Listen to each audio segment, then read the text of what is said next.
तो आज हम जो अहमदाबाद के पास Air India Boeing 787 Dreamliner हादसा हुआ, उस पर जो भी नई जानकारी है उस पर बात कर रहे हैं। हाँ। हमारे पास कुछ सोर्सेज हैं जो इस घटना मतलब ये 12 जून 2025 को हुई थी और जो जांच चल रही है उसके असर के बारे में बता रहे हैं। बिल्कुल तो कोशिश यही है कि समझें कि हुआ क्या था और अभी क्या चल रहा है। सही। तो हुआ ये था 12 जून को एयर इंडिया की फ्लाइट AI 171, हाँ ये बोइंग 787-8 ड्रीम लाइनर था। हाँ, ड्रीम लाइनर। अहमदाबाद से लंदन गेटविक जा रहा था और टेक ऑफ के बस कुछ ही देर बाद मतलब करीब 625 फीट की ऊंचाई पर, बहुत कम ऊंचाई पर। हाँ, तभी वो नीचे आ गया और मेघानी नगर में एक मेडिकल कॉलेज हॉस्टल की बिल्डिंग से टकरा गया। उफ, ये तो बहुत ही भयानक हादसा था। विमान में 242 लोग सवार थे। हाँ, 230 यात्री और 12 क्रू मेंबर्स। और दुख की बात है कि 241 लोग नहीं बच पाए। ओह, जमीन पर भी काफी नुकसान हुआ।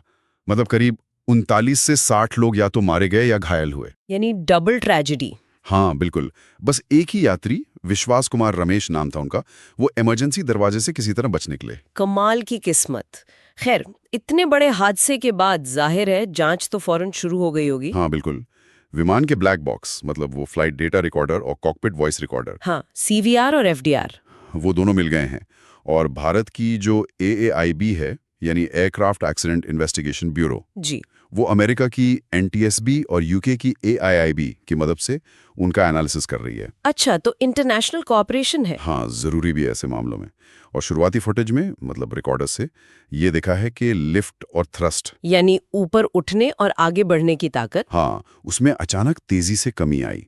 तो अभी जांच का फोकस इंजन की परफॉर्मेंस, विंग फ्लैप्स और लैंडिंग गियर पर है। और जांच में एक टेक्निकल क्लू भी मिला है ना? कुछ रैम एयर टर्बाइन जैसा। हाँ बिल्कुल सही। रिपोर्ट्स में है कि विमान का RAT, रैम एयर टरबाइन, वो चालू हो गया था।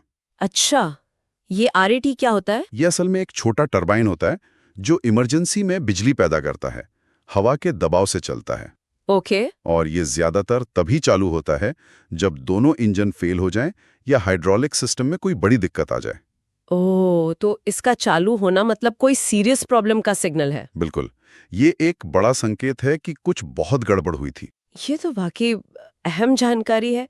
और इंजनों की सर्विसिंग को लेकर भी कुछ बात सामने आई। हाँ, एयर इंडिया के चेयरमैन ने बताया कि विमान के इंजनों की हाल ही में सर्विस हुई थी। जो दाहिना इंजन था, हाँ। उसकी सर्विस मार्च 2025 में हुई थी और बाएं इंजन की 2023 में।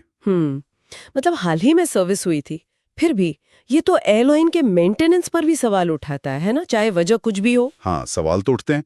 और इस हादसे का असर एयर इंडिया के ऑपरेशंस पर भी पड़ा है। हाँ, वो तो होना ही था। कर दिया, मतलब उड़ने से रोक दिया। ओके, तो क्या हुआ जांच का? अच्छी खबर यह है कि 24 विमान जांच में ठीक पाए गए हैं। चलिए, ये तो ठीक है। हाँ, और बाकी जो बचे हैं उनकी मेंटेनेंस और जांच अभी चल रही है। तो इसका असर फ्लाइट्स पर क्या पड़ा है? इसके चलते एयर इंडिया को जुलाई मिड तक अपनी इंटरनेशनल वाइड बॉडी फ्लाइट्स में करीब 15% की कटौती करनी पड़ी है। 15%? ये तो काफी है। हाँ, मतलब लगभग 83 फ्लाइट्स कैंसिल हुई।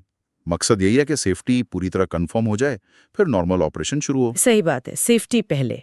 और ये जांच पूरी होने में कितना टाइम लग सकता है? मतलब फाइनल रिपोर्ट कब तक आएगी? देखिए, ब्लैक बॉक्स का एनालिसिस चल रहा है, इसमें कुछ हफ्ते या महीने लग सकते हैं। उसी से पता चलेगा कि असल वजह क्या थी। इंजन फेलियर था, कोई और सिस्टम की खराबी थी, या पायलट की कोई एक्शन। अच्छा। और साथ ही AIIB जो है, वो एयर इंडिया के मेंटेनेंस प्रोटोकॉल और पायलट प्रोसीजर्स की भी पूरी सेफ्टी रिव्यू कर रहा है। ओके। उम्मीद है कि शुरुआती फाइंडिंग्स, मतलब प्रिलिमिनरी रिपोर्ट, वो अगले 3 महीनों में आ सकती है। ठीक है। तो संक्षेप में कहें तो ये एक बहुत भयानक हादसा था, बहुत जाने गई।